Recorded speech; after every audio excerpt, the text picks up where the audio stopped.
Eu vou compartilhar com vocês, meu amigo Blender. Vocês estão visualizando aqui a interface do Blender? Deixa eu ver se eu consigo diminuir um pouquinho para... Dá sim, professor, para ver. Porque senão eu não consigo ver vocês. Deixar mais ou menos assim. Eu vou acrescentar aqui no meio desse cenário uma luz pontual.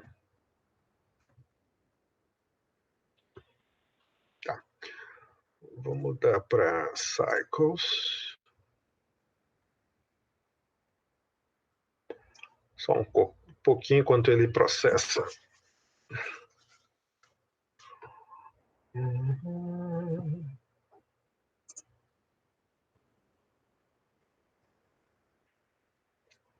Então, enquanto ele está processando aqui, a primeira coisa que eu quero apresentar para vocês é um conceito de que a intensidade de qualquer luz, qualquer fonte de luz, ela decai com a distância, certo? Então, se eu tenho um objeto, eu tenho uma fonte de luz aqui a essa distância e outro objeto a essa distância, esse primeiro objeto, digamos que ele está, esse segundo aqui, ele está 2 vezes mais afastado da lâmpada do que o primeiro.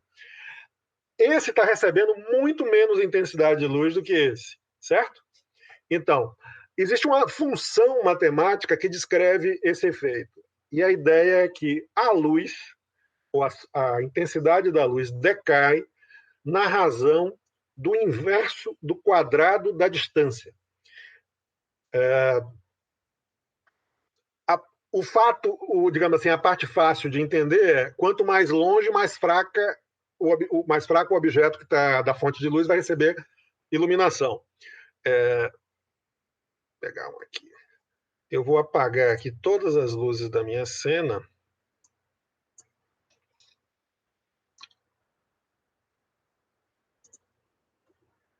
Então, eu tenho uma luz pontual, vou ver aqui a intensidade. Vou botar ela com 100 watts.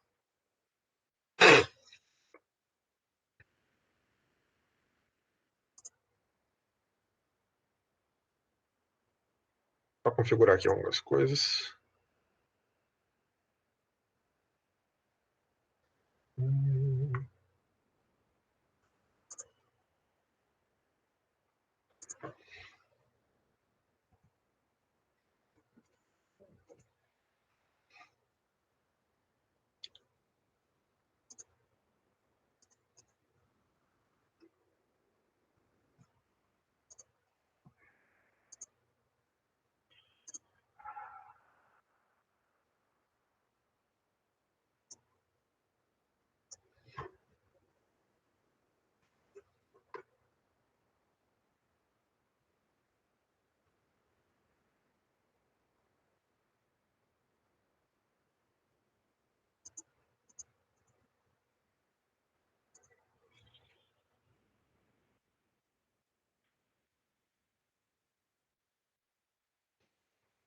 Tá. Então, eu tenho uma luz no centro da cena. Desculpa, estou fazendo o controle errado aqui.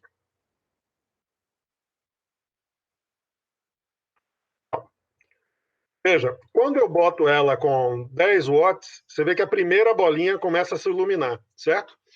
As outras bolinhas, não sei se vocês estão percebendo, não estão nem no horizonte.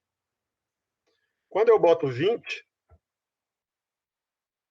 a segunda começa, vamos lá, 40. Bom, possivelmente a compressão da internet não deve dar para ver. Deixa eu botar 100 aqui. Aqui começa a aparecer a segunda, a terceira, a quarta e um pouquinho. Não sei se está dando para vocês entender fisicamente que quanto mais afastadas as bolinhas, se eu botar aqui bem forte, todas as bolinhas vão se queimar. Mas se eu começar a descer,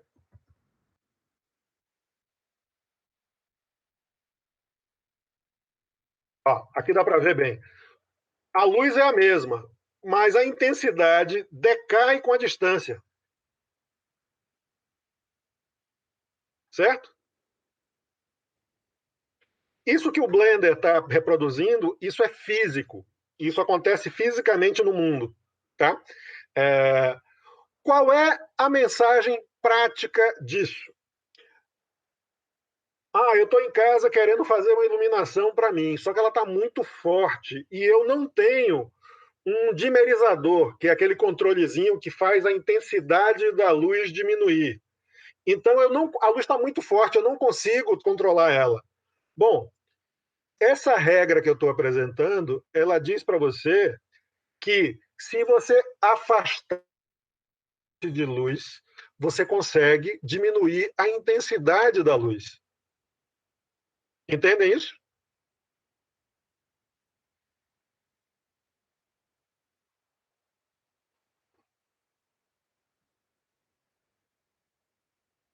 Então, essa é uma primeira dica prática, tá? Controlem a distância da luz como uma forma de controlar a intensidade da luz. Na verdade, estava com contraste elevado, por isso que não estava dando para ver.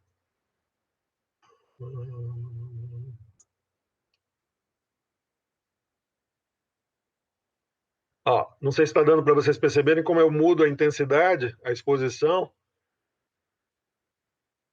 E as bolinhas mais ao fundo, elas são iluminadas depois.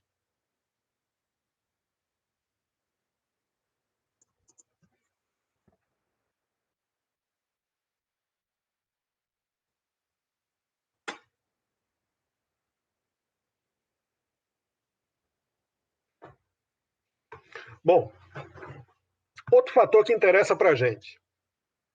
O que é que causa a característica principal das sombras? A gente tem duas características de sombra. Essas sombras aqui são o que a gente chamaria de sombras suaves. Eu poderia produzir aqui no Blender, simular sombras duras. Isso seria uma sombra dura. Certo? Ou sombras bem suaves. Bom, como é que eu estou controlando isso no Blender? Eu estou controlando pelo fator que determina o raio de emissão da luminosidade, tá? Quando eu tenho um raio grande, a luz vai ficando difusa. Quando o raio tende a zero, bem pequenininho, a sombra, desculpe, vai ficando dura, com a borda nítida. O que é que isso me diz? Vou botar aqui o raio de 1 metro. Bem difuso. Vou botar aqui um raio de 10 centímetros. Sombra dura. Isso me diz que a área da qual a luz está sendo emitida, ela determina se a sombra produzida vai ser suave, esmaecida nas suas bordas, ou vai ser contrastada.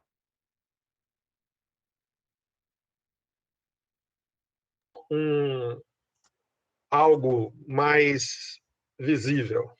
Só um minutinho aqui para organizar o baba.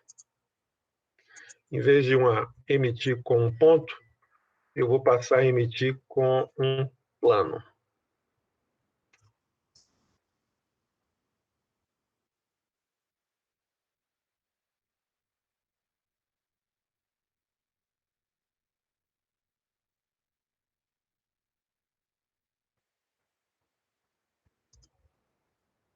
Esse não vai dar ruim porque o da frente vai fazer sombra no de trás, não? Vamos ver o que é que vai acontecer aqui, mas eu acho que não vai. Emission. Então.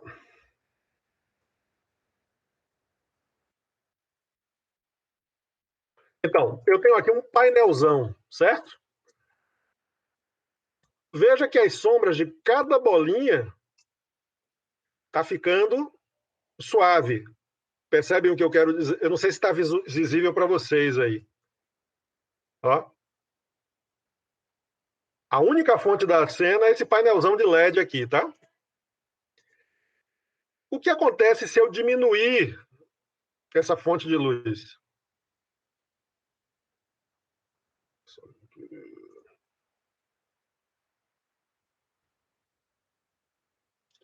Bom, eu tenho que ampliar a potência, A intensidade da a iluminação. intensidade, porque eu diminuí a área da fonte.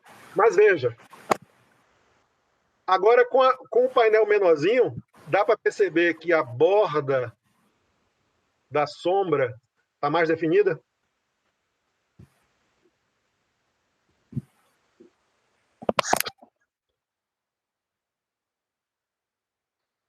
Isso significa exatamente quanto maior a extensão da fonte que está sendo emitida, mais difusa vai ser a luz. Em casa, é difícil você encontrar uma fonte de luz que seja tão difusa, artificial. Mas é fácil você encontrar situações, por exemplo, uma janela com uma cortina, a luz passa pela cortina, ilumina o tecido da cortina, e esse tecido da cortina ele vira uma instância luminosa. Isso produz uma luz difusa, né? Ou seja, não é o sol que está entrando pela janela, é o sol iluminando a cortina e a cortina ilumina o ambiente. Então, isso dá uma luz difusa. Outra possibilidade é um rebatedor, ou seja, você tem uma luz pontual, mas mira ela numa superfície branca e a luz ricocheteada dessa superfície branca produz um rebatimento. Vou tentar simular isso daqui rapidinho para vocês. Vou tirar isso aqui como emission, botar isso como diffuse.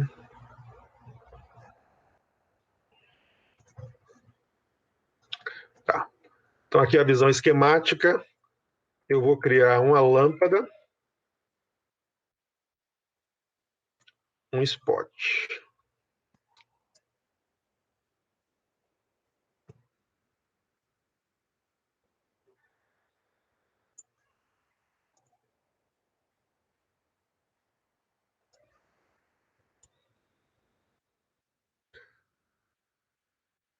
Então, esse spot iluminando essa bola,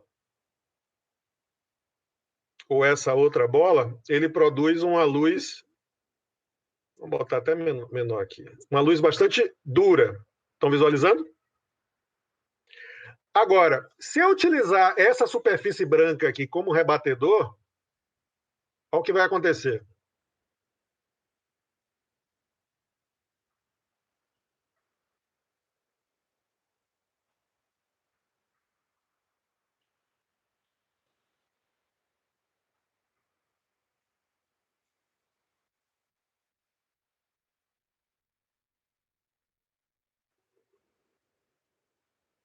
Tem que aumentar o número de samples aqui para ficar mais visível.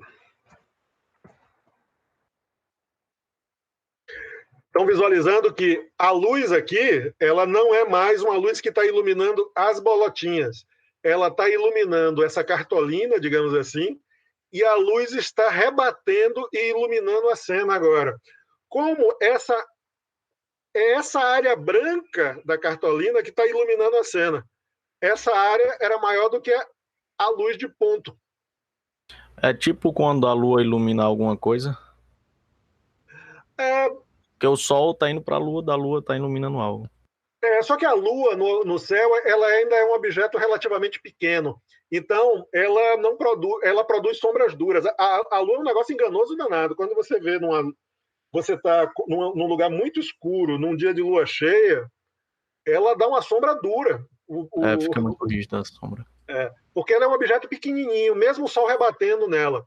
Seria mais o seguinte, você do lado de um prédio, não sendo iluminado direto do sol, mas o sol batendo na parede.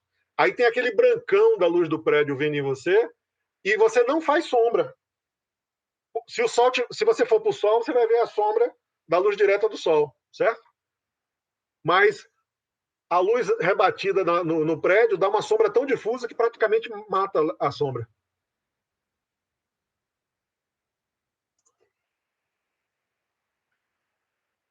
Essa luz rebatida também ela sofre consequência da cor do objeto, certo? Esse objeto aqui, ele está branco. A luz é branca.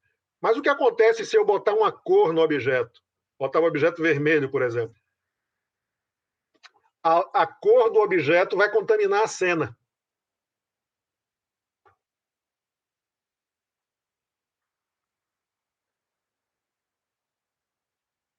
Então, se eu tenho uma luz, por exemplo, de um abajur de leitura, né? Algo que pode ser focalizado, ele diretamente para mim pode ser muito duro e deixar meu rosto com sombras muito marcadas, certo?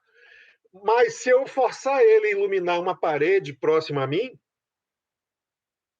isso pode dar uma luz difusa interessante.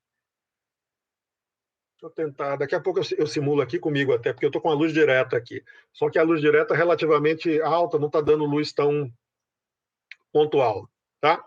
Então, dica: procurar formas de rebater se eu quero uma luz difusa. Tá? E me preocupar com a cor do objeto que vai rebater. O ideal é ter um objeto branco, para que você tenha controle sobre a coloração. Quando você tem um objeto branco, você não vai ter esse desvio de coloração, tá? A não ser que o desvio de coloração seja intencional, o que é sempre possível também, né? Mas se você jogar uma luz branca no objeto branco, em situação de filmagem, ou a gente tem um rebatedor profissional, ou a gente usa isopor, por exemplo. Né? O isopor é tão bom, ou até melhor do que o rebatedor profissional. A vantagem do rebatedor é que ele dobra e você consegue botar numa mochila, por exemplo. Enquanto o isopor, você sempre tem que levar ele brancão aberto, né? E ele vai despedaçando. Então, o isopor não é muito prático. Mas ele é uma ótima superfície de rebatimento e ele é leve, qualquer um pode segurar. Não tem muito problema. Gente, para estúdio improvisado é excelente, porque assim, como o professor falou, o rebatedor você pode botar ele, entortar ele todinho, ele fica bem compacto, dá para você levar em qualquer canto. Mas assim, se você vai ficar só em casa, só num local, num estúdio, numa sala, num quarto, coisa assim do gênero, você pode ter uma folha lá, colocar ali do lado, pronto, terminou do negocinho ali, bota ali no canto, que ele fica bonitinho, porque realmente, quando você leva uma folha de isopor para os cantos, ele quebra com facilidade, por mais que seja aquele grossão, que tem uns que são bem grossos, né? Ele quebra com uma certa facilidade, ele é muito poroso, então ele fica esfarelando, a pega às vezes qualquer coisa mancha ele, então às vezes é um problema, mais problema do que solução. Esse aqui é nosso velho amigo, a gente trabalhou com ele no início lá do semestre, eu vou compartilhar de novo para quem quiser brincar, mas a ideia é que a gente já trabalhou esses conceitos antes, tá? Então vamos ver aqui. Deixa eu me lembrar como é que eu utilizei ele. Então, eu tenho essa luz. Vamos cá, desativar todos esses bichinhos. Essa luz é a luz principal. Vamos ocultar as outras.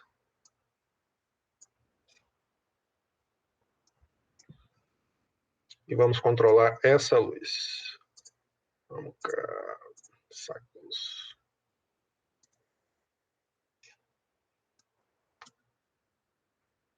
Então, vamos ver aqui a situação de uma luz principal. Veja que essa luz está produzindo sombras duras, certo? Ó, a sombra do queixo aqui está produzindo essa sombra extremamente dura.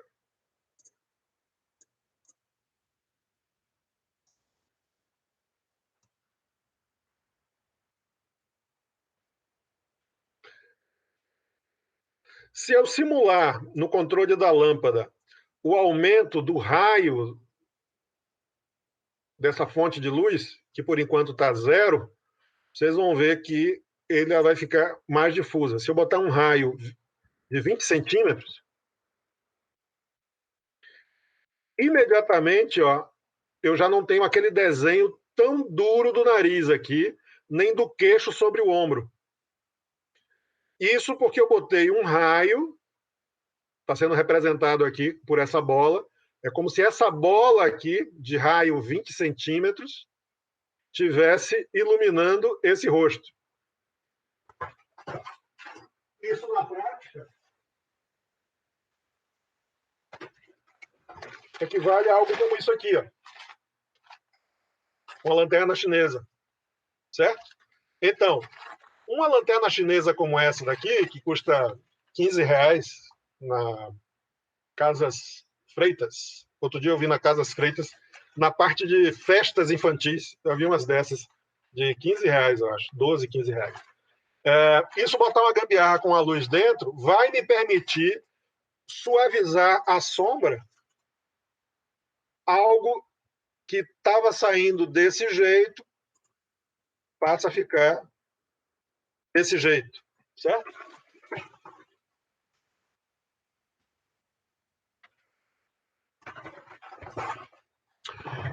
Veja que essa é uma situação em que só a luz principal está ativa. Significa que a sombra está bem escura. Essa cena é como se ele estivesse sozinho num ambiente muito grande. O rebatimento das paredes não está ajudando a iluminar nada aqui, não tem nenhuma luz aparecendo. Então, normalmente é difícil a gente conseguir isso num ambiente doméstico. Aqui mesmo nesse quartinho, qualquer lâmpada que eu acendo vai iluminar as paredes e as paredes vão jogar luz sobre mim, né? É uma situação diferente de estúdio. Estúdio fotográfico, normalmente, inclusive, tem as paredes escuras ou pretas até, justamente para eu ter um controle maior da luz, para que a luz não fique rebatendo nas paredes e iluminando indevidamente o que eu quero, o que eu não quero, né? Eu tenho aqui uma luz de preenchimento, que é a luz que ilumina a zona das sombras. Ela está com 3 watts aqui, deixa eu ver se eu vou botar. Aqui já diminui um pouquinho, aumenta o contraste.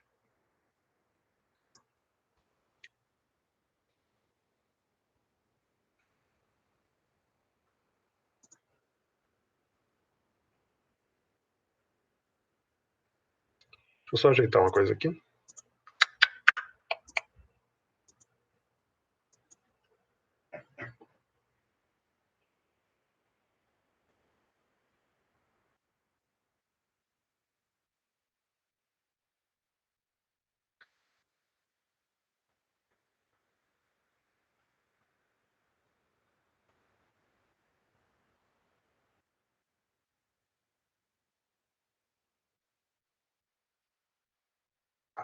Então, ó, essa iluminação que aparece aqui no preenchimento,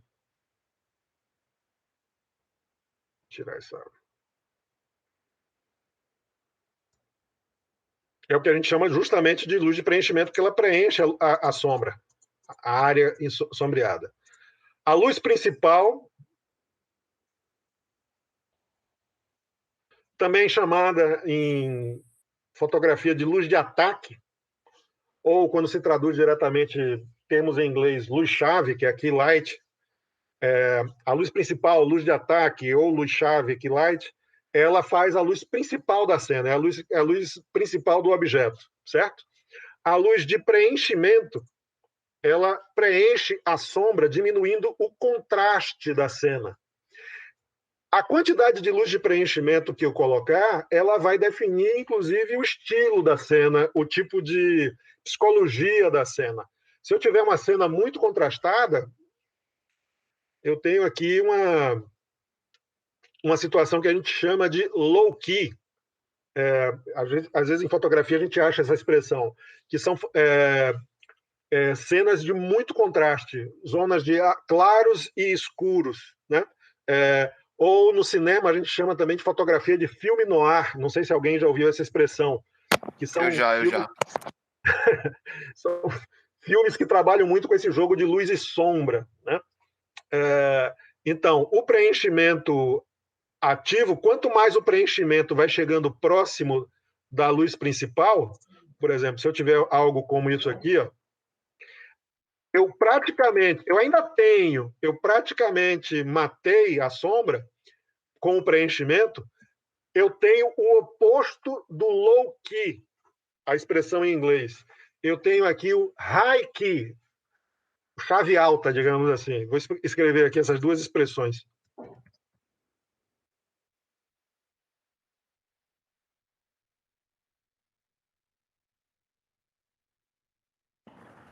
Ó, gente, ó, eu vou mandar para vocês referências, porque eu tenho no Pinterest, eu sou um grande amante do low-key, então tem algumas referências no Pinterest. Se vocês quiserem ver, tá aí. E eu também tenho de high-key. Geralmente low-key é uma luz muito mais fácil de você fazer do que o high-key, por conta do high-key ele precisar de muita iluminação, enquanto o low-key, geralmente uma iluminação, um ponto mais pronunciado, ele já dá para fazer e já fica muito bonito. Tá aqui as duas referências. No cinema, o high-key é luz típica de comédia romântica. Ou, antigamente, novela brasileira era muito high-key, assim, tudo iluminado, né? Ou, se você pensar em sitcom americana, Friends, é high-key. Não tem contraste de sombra, né? Tá tudo sempre aceso, é como se estivesse num shopping. Enquanto que o low-key, que são essas sombras escuras na fotografia, sem preenchimento, é mais para terror, drama, passa um outro tipo de humor, de humor no sentido da personalidade da cena, né? Existe uma outra luz, que é a nossa amiga luz de fundo. A luz de fundo é uma luz que serve para desenhar a silhueta do que está sendo fotografado. Na maioria das vezes a gente está falando de pessoas, mas pode ser também um objeto para fotografia comercial, publicitária, certo? Então, ó, a luz de fundo, ou backlight, ela produz isso que a gente está vendo aqui, que é um recorte de silhueta. Se eu produzir apenas isso na imagem, isso seria um low-key, da mesma forma, né? Só que é como se a luz de ataque fosse a luz de fundo. Então, o personagem só existe na silhueta, eu não vejo nem o rosto, o que dá uma coisa bem fantasmagórica. Mas quando eu tenho isso associado com a luz principal, eu tenho um contraponto interessante aqui, um meio termo, porque ela já faz alguma função de luz de preenchimento, assim, porque ela diminui a quantidade de sombra, né? Ela não clareia a sombra porque ela não entra na zona da sombra, mas ela mata um pouco das sombras, e ela dá esse contraste interessante aqui com a luz principal. Veja, sem luz de fundo, com luz de fundo. Percebem que com a luz de fundo eu percebo melhor o desenho do personagem, certo? Sem a luz de fundo, esse desenho se perde na escuridão. Com a luz de preenchimento, eu também percebo o desenho, mas sem esse, digamos assim, esse nível de contraste que é interessante. Isso aqui que eu estou mostrando para vocês é uma situação típica de iluminação de 3 pontos, baseado em luz principal,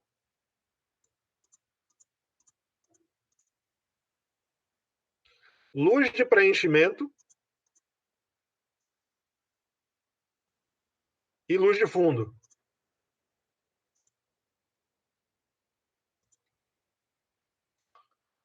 Luz principal, luz de fundo, luz de preenchimento. Certo? Ei, gente, eu acho que vale a pena falar para vocês também que essa luz de preenchimento que o professor está falando, ela não necessariamente precisa ser uma luz mesmo, precisa ser um flash, alguma coisa assim do gênero. Pode ser o que a gente falou anteriormente, que seria um rebatedor, uma superfície mais clara para poder rebater essa luz que está aqui na esquerda do rosto e rebatendo para a parte da direita da imagem, né? Porque eu falo isso porque, como a gente tem um trabalho final sobre fazer um rearranjo, né, fazer uma composição de uma conferência e tal. Então, é uma coisa muito importante para você pegar e saber, essa luz principal aqui da minha janela pode ser rebatida nessa minha parede aqui e fazer uma luz de preenchimento. Eu posso pegar uma folha de isopor aqui, colocar aqui do meu lado e vai preencher aqui meu rosto, que estava meio escuro. Então, dá para a gente se virar muito bem com custo zero ou então com custo muito barato para poder fazer uma luz de preenchimento sem necessariamente precisar comprar realmente uma lâmpada, um flash, alguma luz LED, qualquer coisa desse tipo, certo? Normalmente, num ambiente pequeno, sem controle, a gente não precisa de luz de preenchimento, porque o próprio rebatimento das luzes que você ligar no espaço vai voltar no seu rosto e vai preencher. Luz de preenchimento é um conceito bem para ambiente controlado, né? Nesse ambiente que eu estou aqui, eu estou com uma luz frontal, eu estou ligado hoje com a luz do teto. Só que essa luz frontal aqui, ela está rebatendo na própria escrivaninha e está jogando luz de preenchimento também no meu rosto. Eu não estou apenas com a luz direta, né? Ou seja, esses conceitos, eles funcionam de forma pura se eu tiver uma situação de estúdio, com a situação controlada, tudo absolutamente preto, certo? Na situação da casa da gente, não tem esse controle, é difícil a gente controlar. A gente, na verdade, tenta entender a função para raciocinar, para ver o que é possível, mas não é uma situação pura, é uma situação suja, digamos assim, suja no sentido de não controlável, né? Irregular e tal. Então, beleza, o que é que eu preciso ter consciência? Qual é a luz principal que está me iluminando? Qual é a minha luz-chave? Né? Qual é a minha luz de ataque? No meu caso, é essa lâmpada aqui que está na minha frente, né? São duas lâmpadas que, inclusive, me ofuscam, meu papel cedo acabou, que ficava aqui dando uma difusãozinha. Essa luz, ela, de certa forma, ela é uma luz com uma área longa, porque são dois tubos de fluorescentes, né? Então, ela não é uma luz pontual, então ela já dá uma luz difusa. Com aquela experiência que eu botei do papel vegetal, ficava melhor ainda, mas não está mais. Ela rebate aqui e dá preenchimento, e eu estou com essa luz do teto, mas ela é muito fraquinha. Deixa eu ver aqui. Gente, enquanto o professor procura aí, eu vou Não, falar para vocês. ela não dá recorte para mim. Eu estou Dá não? sem teto. Ei, gente, falando questão profissional sobre essa questão de fotografia, profissional no sentido de trabalho mesmo. Uma curiosidade para vocês, alguns de vocês talvez já saibam, mas não tenham uma noção. Quando a gente vai fazer determinadas fotos com flash, com a luz de flash, em cima da câmera, geralmente a gente procura, aliás, não só em cima da câmera, na verdade, fora da câmera, que dá para você disparar um flash fora da câmera também, fora de cima dela. A gente procura sempre rebater de alguma forma ou então difundir aquela luz. Por que a gente procura, por exemplo, rebater? Porque o ponto do flash, a cabeça do flash onde sai a luz, é muito pequena. E é exatamente o que a gente está falando na aula de hoje. Quanto menor for essa fonte de luz, mais dura vai ser as sombras, mais dura vai ser a imagem. Então, ela vai gerar umas sombras meio feias, geralmente. Então, quando a gente rebate ela, vou dar um exemplo para vocês. Pegar o flash, a cabeça dele, geralmente, desses flashes são giráveis, né? Dá para você girar 180, 360 graus. Então, geralmente, a gente coloca ele virado para cima, para o teto, quando o teto é branco, quando é uma cor clara. Exatamente para o flash, esse ponto pequeno de luz, jogar no teto, ficar um grande ponto de iluminação, e esse grande ponto de iluminação iluminar o ambiente, iluminar a pessoa. A mesma coisa ocorre para paredes também. Às vezes a gente mira para algumas paredes, aí de novo, tudo depende da coloração. Eu não vou mirar na parede verde, porque essa luz que é branca do flash, na hora que rebater, vai rebater verde. Então a gente mira dependendo da coloração na parede para poder ficar uma fonte de luz maior rebatida e conseguir fazer com que a foto tenha sombra mais difusa do que indo um flash direto, né? Um ponto pequeno de iluminação. Deixa eu dar um exemplo aqui que mostra aquilo que eu falei logo no início, que a distância da fonte de luz determina também a intensidade. Eu estou aqui nesse momento com 50 watts de potência nessa luz que é a luz principal, certo? Olha o que acontece se eu chego a luz para perto do modelo.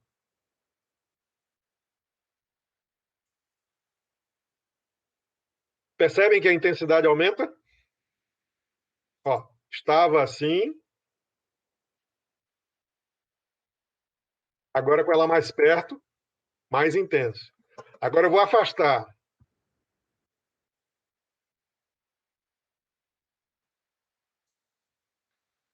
Certo?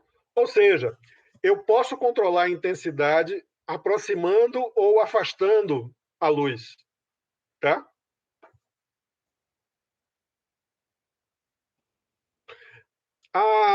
A luz de recorte, ela não é problema ser dura. Na verdade, ela é até legal quando ela é relativamente dura, porque ela dá uns brilhos mais intensos, né?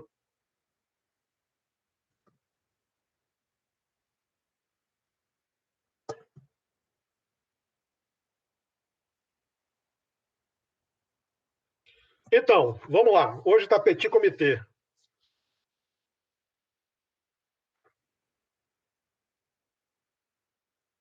Me digam, o que é que está rolando aí para vocês, dessas informações?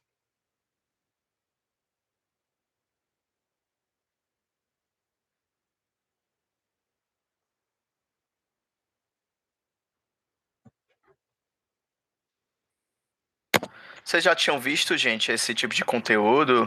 Vocês já tinham noção sobre o que era uma luz difusa, o que era uma luz dura, sobre essa questão da intensidade, diminuir ou aumentar? Vocês viram o conteúdo, vocês já sabiam anteriormente sobre isso?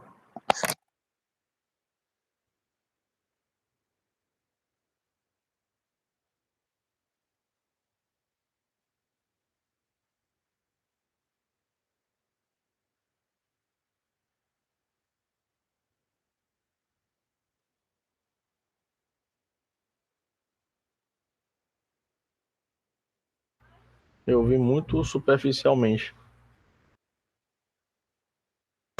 Uhum. E sim, Morgana, a gente já tinha comentado sobre essas coisas na aula passada, mas realmente foi bem por cima, né? Foi mais porque, geralmente, gente, inclusive foi um problema nas primeiras aulas, que é a área da fotografia, meio que tudo tá interligado, sabe? Então, às vezes é difícil a gente tocar em determinados assuntos sem tocar em outros. Então, a gente, às vezes, acaba tocando um pouco no assunto, assim, a gente acaba vendo por cima para vocês entenderem o assunto que a gente quer, e depois a gente explica melhor, no caso hoje, né, sobre iluminação, no caso na aula passada, com a ruma de vídeo, né, aqueles conteúdos que o professor selecionou para vocês. Tem material sobre luz difusa ali também.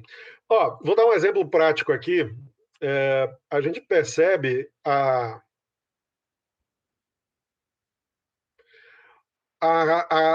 luz aqui do meu óculos, tá? Essa questão do difuso e do não difuso, ela tem a ver também com a proximidade do objeto. Ou seja, quanto mais próximo, vou botar aqui, próximo da minha cabeça, a sombra da paletinha fica mais clara. Mas quando ela vai se afastando, ela vai ficando mais difusa, né? Mas um problema aqui que eu tenho é isso. Eu uso óculos e o óculos faz sombra. Aliás, todo mundo que usa óculos tem essa questão, né? Mas se eu tiver sem o óculos também, a questão da luz difusa, ou a luz dura, para quando a gente está fotografando o rosto, são as marcas naturais do rosto, as marcas de envelhecimento e tal. Esse é o tipo de sombra que a gente tem que estar atento quando a gente está se fotografando, certo? Por exemplo, eu tenho naturalmente essa arcada do olho aqui protuberante, então meus olhos são meio internos. Normalmente, se eu tenho uma luz muito para cima, aqui, ó, se eu baixo a cabeça, o que acontece? Eu produzo sombras aqui no meu olho, todo mundo, mas por causa da formatação aqui, normalmente começa a dar umas sombras profundas aqui no olho, porque a luz está vindo assim, está provocando sombra. Se essa luz for dura e não tiver preenchimento, eu vou ficar com olheiras mais do que eu já tenho, né?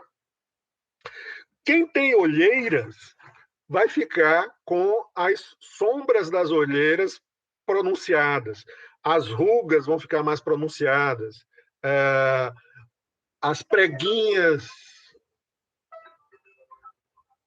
Gente, uma coisa bem legal que o professor tá falando sobre essa questão de características de luzes, né?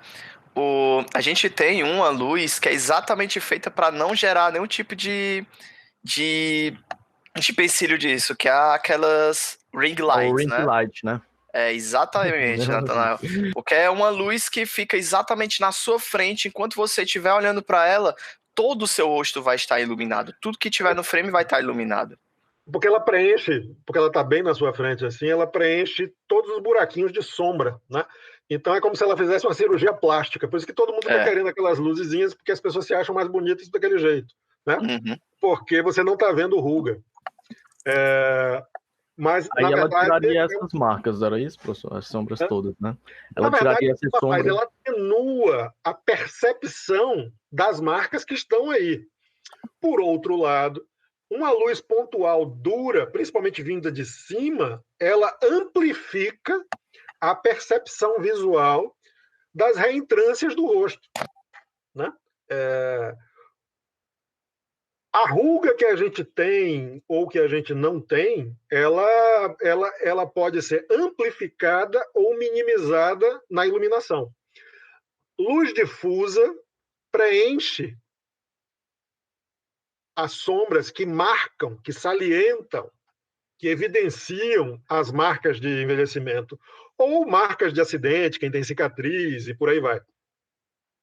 E a luz dura, ela torna a sombra mais dura e torna as marcas mais contrastadas, porque mais sombreadas, né? Então, uma dica para quem está se sentindo envelhecido é procurar uma luz difusa, uma fonte de luz abrangente, uma luz que rebata na parede e tal. Estão entendendo esse conceito? Sim. Essa luz de anel, ela só tem um problema, que ela deixa o olho da pessoa estranho, fica com aquelas bolinhas dentro do olho, né? Tem gente que acha aquilo lindo, tem gente que acha lindo. Eu acho meio fake. Por exemplo, softbox, gente, falando sobre iluminação, né? Existe o softbox, né? Que são como se fossem sombrinhas que tem a parte interna rebatedora e tem um pano difusor na parte maior dela, né? E a iluminação fica lá dentro e ela faz essa iluminação ficar mais soft, mais suave, né? Por isso que o nome é Avast, softbox, né? O softbox originalmente é quadrado. E existe o que a gente chama de octabox, que é exatamente um octógono, é uma superfície de um softbox de 8 lados, que faz praticamente a mesma coisa. Ele é um pouco melhor, mas assim, gente, é muito pouco. E dependendo da aplicação, um quadrado ou um retangular vai até ser melhor. Mas, só para vocês terem ideia, eu já fiz ensaio que a menina preferiu que eu botasse o Octabox simplesmente porque o cat eye, que a gente chama, né, que é o brilhozinho do olho, ia ficar com o redondinho do Octabox. Porque em fotos que ela iria olhar para o Octabox, ia ficar arredondado, coisa que no softbox ia ficar quadrado, ia ficar esquisito, sabe? Aí, como eu sou uma pessoa que eu gosto muito de fazer retratos fechados, ela já tinha essa noção, ela já sabia sobre fotografia e tal, né? Ela é fotógrafa também.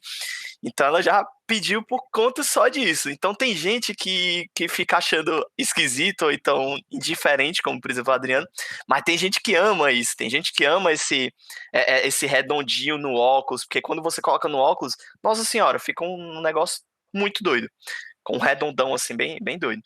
E tem essas diferenças, sabe? Agora sim, o ring light, gente, ele não necessariamente precisa ser colocado só de frente, né? Dá para você fazer várias outras formas, porque ele ainda é uma iluminação. Mas ele meio que foi pensado para poder preencher meio que o rosto ali todo, porque é uma luz tanto à direita, esquerda, cima e baixo, todas as partes dele estão emitindo luz.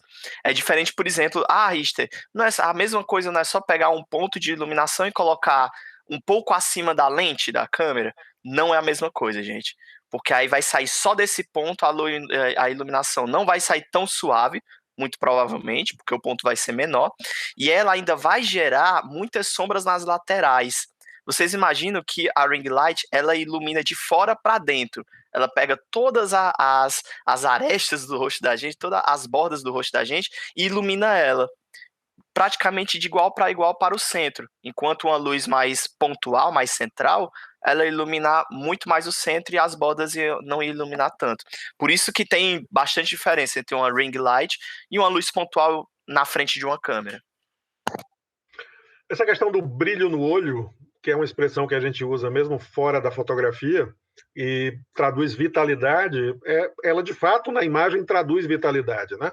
Então, por exemplo, eu tô com a luz aqui num ângulo que normalmente eu fazendo a minha expressão normal, esse brilho no olho não aparece, que é o reflexo no meu olho da iluminação. Se eu abro o olho, aparece aqui, ó, dá um brilho no olho, esse pontinho luminoso, que é justamente o reflexo da luz aqui. Ou se eu mudo o ângulo da cabeça. Isso chama atenção para o olho, enquanto que na falta de brilho, o olho não fica, digamos assim, é como se faltasse uma fagulha ali para ele dar uma acendida, né? Enquanto que aqui, ó, meu olhinho ali vivo, aqui meu olho está meio mais peixe morto. É comum, inclusive, quando a gente está fazendo pós-produção de fotografia, se esse bichinho não aparecer, sei lá, no Photoshop, bota um pontinho branco em cada olho para dar um fakeadozinho de brilho no olho em fotografia.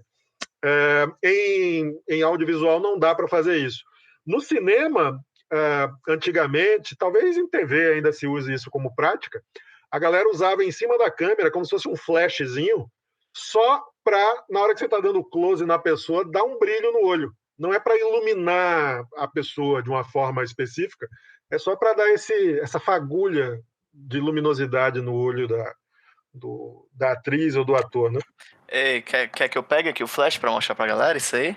Mostra aí. O flash tá aqui atrás, calma aí, deixa eu pegar aqui que tá na caixinha. Ó, gente, eu mandei um exemplo para vocês aí de uma fotografia com esse recorte aí. E aliás, esse brilho, né, no olho.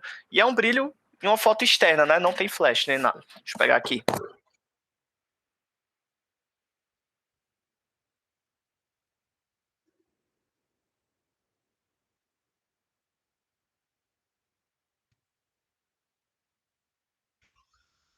Pronto, voltei. Cadê?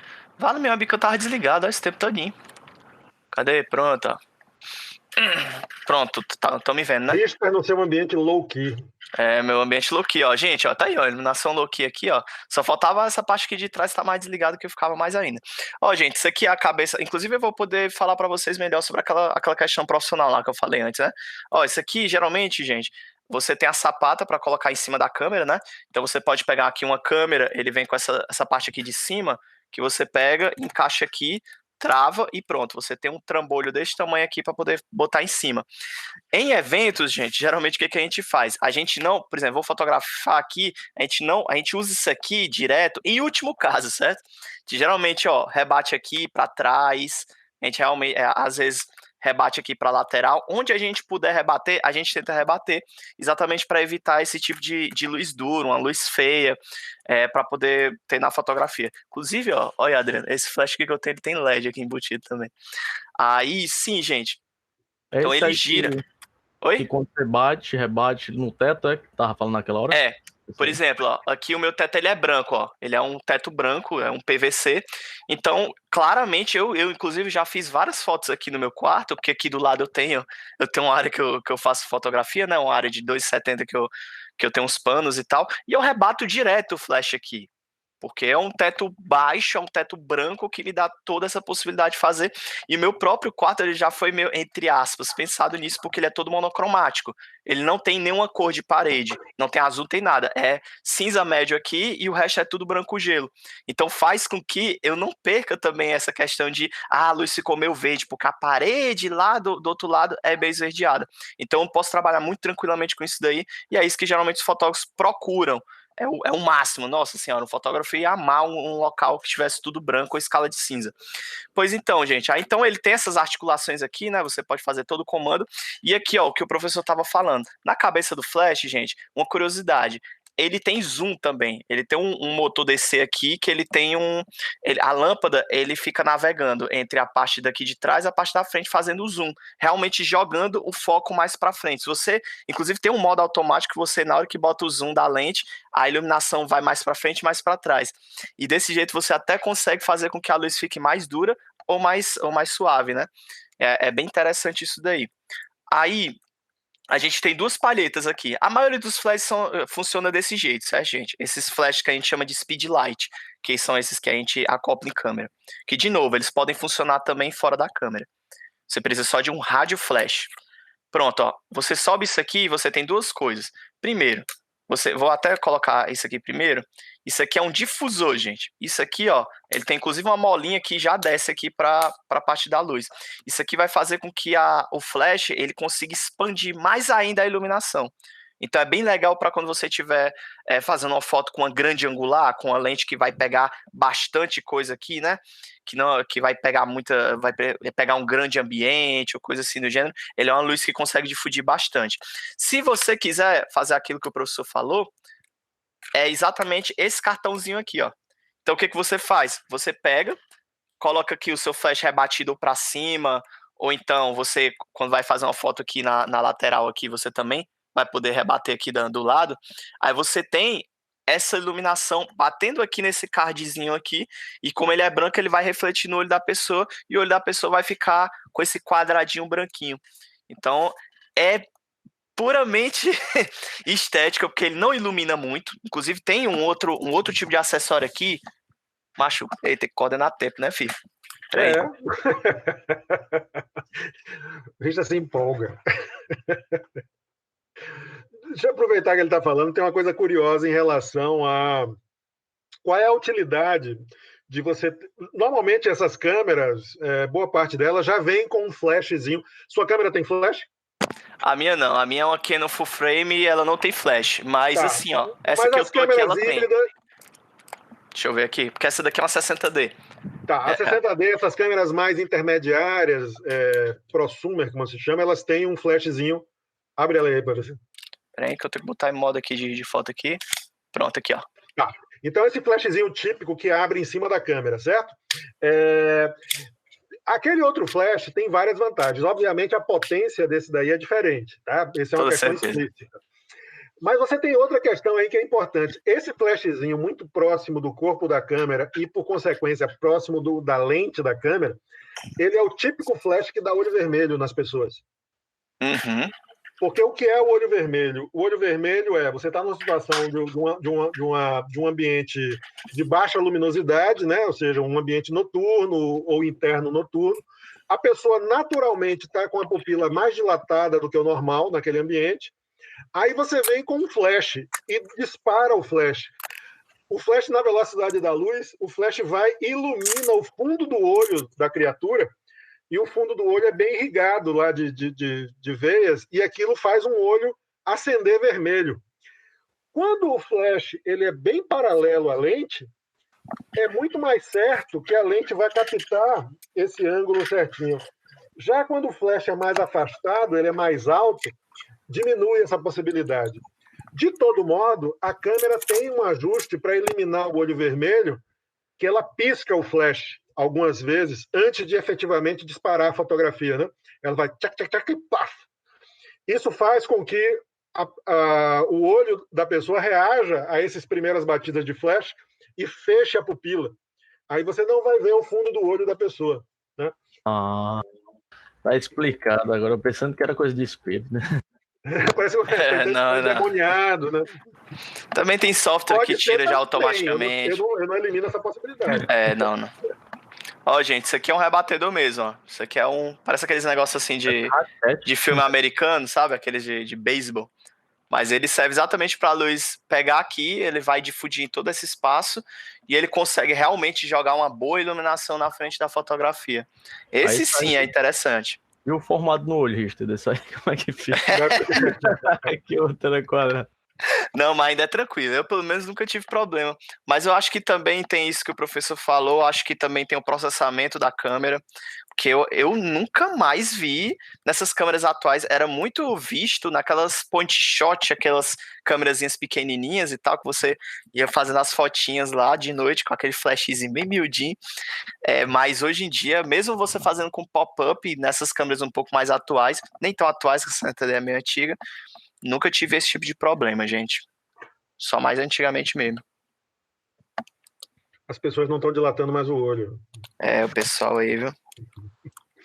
Então, gente, deixa eu aproveitar esses minutos finais para perguntar um pouquinho sobre o trabalho. Não estou cobrando o desenvolvimento, mas está tranquilo? Vocês estão pensando a respeito? É viável? Como é que está a situação?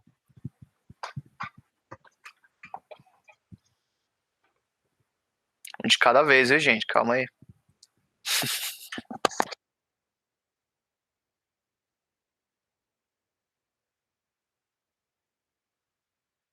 Felipe. É ótimo, Felipe, tá tranquilo. Mas deixa eu aproveitar e vou falar sobre uma questão de tempo aqui também. Eu estava verificando, 16 parece que é uma data, virou data oficial de um feriado no SMD, na UFC, que é dia do professor. Então, em função disso, eu vou fazer o seguinte remanejo. Aquela apresentação que a gente faria 16, a apresentação voluntária, a gente vai fazer na quarta, dia 21, que será nosso último dia de aula, certo? E eu vou deixar a entrega final para quem quiser, evidentemente, pode depositar antes, para o dia 22, ok? Mas aí é sem negociação possível, porque eu preciso corrigir, eu preciso, na semana que vem, no máximo, já acabaram as aulas, mas aí é o tempo de eu corrigir e submeter as notas. Ótimo, professor. Então, assim, recapitulando, semana que vem, 14 é aula, 16 não temos aula, dia 21 temos as apresentações e dia 22 é o deadline para submissão do trabalho no SIGA. Ok? Ok. Ok, professor, tudo ótimo. Morgana começou a pensar assistindo, muito legal. A ideia é essa.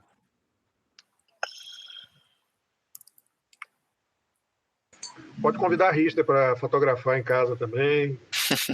Eu tô só falando aqui, professor, boa noite, né? E Richter também, o pessoal da sala. Eu tô pensando seriamente em adotar, mas o problema é que o Richter ele tem uma luz já adaptada para isso, né? Mas eu tenho um teclado, o famoso teclado gamer, que ilumina muito bem, né? Não sei se dá para imitar o estilo que o Richter está fazendo. Mas eu acho. Eu vou tentar fazer com o teclado, porque... Bicho, eu tenho um aqui, mas eu vou te dizer, ele não ilumina muito não, cara. Ele é bem pouco tentar, mesmo. Né? Tenta, cara. Esse aqui ele dá pra, tipo, tu escolher o nível de luz que ele transmite nas telas e até o efeito, né, que ele vai fazendo ao longo do...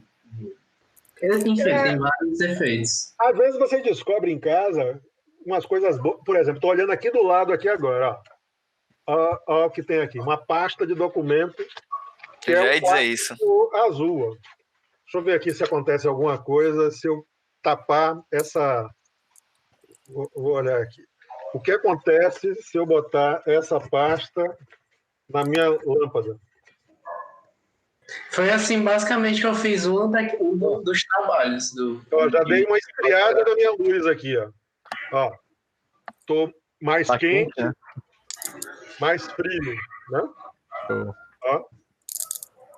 Aí, gente, vocês imaginam que aí nessa ocasião, desse jeito que o professor está falando, não é tão útil, né? Porque é uma luz principal. Mas imagino que vocês possam fazer isso com uma luz de recorte, uma luz de fundo, uma coisa desse tipo. Você poder pegar uma pasta colorida, você poder pegar um celofane, você pegar, às vezes, aquele copo, aquele prato que é colorido na sala. Tem uns copos vermelhos aqui que não presta para nada. Aqueles laranjão. Dos Duralex, pronto, exatamente aqueles Duralex. Eu ia pegar lá embaixo, o daqui de casa. Mas pegar os Duralex ali pra fazer uma luzona laranja, bonita, sabe? E outra coisa, gente, ó. Deve dar um clima legal, assim, uns Duralex com uma lâmpada dentro aqui em volta, fica uma coisa meio... Parece uma dependendo da força dela. Dá. Eu vou fazer isso no meu teclado. Tenta fazer isso aí, cara. Mas assim, eu acho que vai ser fraca, cara, mas tu tenta aí, porque daqui a pouco... Se ficar coladinho no teclado, vai dar um negócio. Se for coladinho, porque pelo menos aqui o meu, cara, é muito morto. Aumenta a potência, então, ó. Então tem que ficar a almofadinha aqui assim. Mas, gente, ó, dá pra vocês pegarem determinados tipos de tecido.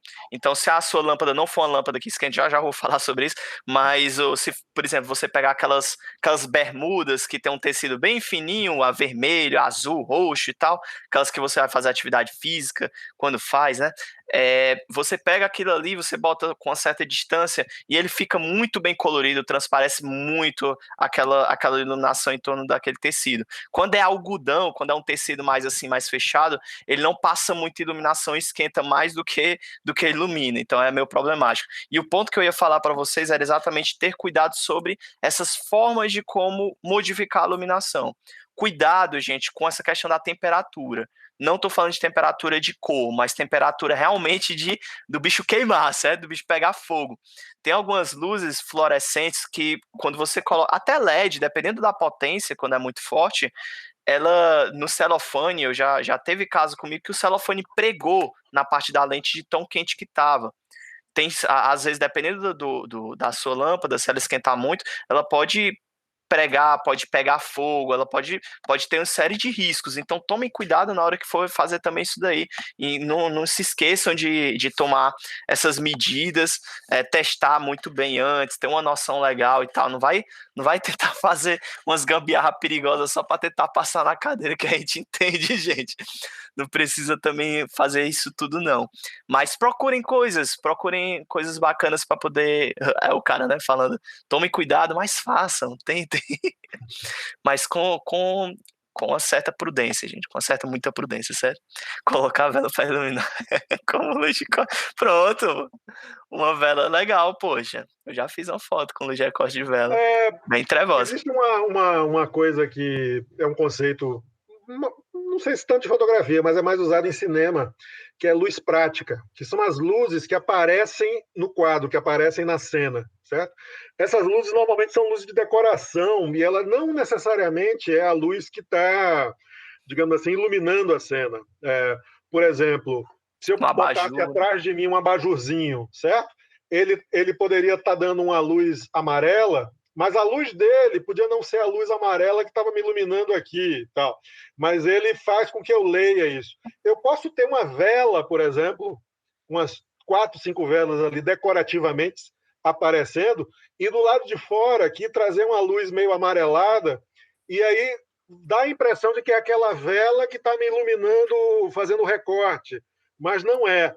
A vela funciona como luz prática, né? Como luz que está aparecendo, como decorativa, e ela justifica uma luz amarelada que parece vindo do nada, mas ela é um elemento de decoração. Hoje em dia a galera faz muito isso se vende umas luzes de LED que imita luz antiga de tungstênio, né? É uma luz que é feita para ser vista, não é? Aqui, ó. A maioria da luz é feita para ser escondida, né? E agora você tem essas lâmpadazinhas que a galera usa para... tá na moda, né? Que eu não tiver no meu quarto aqui, rapaz. Olha lá. Peraí. Ele tá com mau contatozinho, mas... é tipo um bagulhinho desse aqui, ó. Esse aqui é bem vagabundo, certo, gente?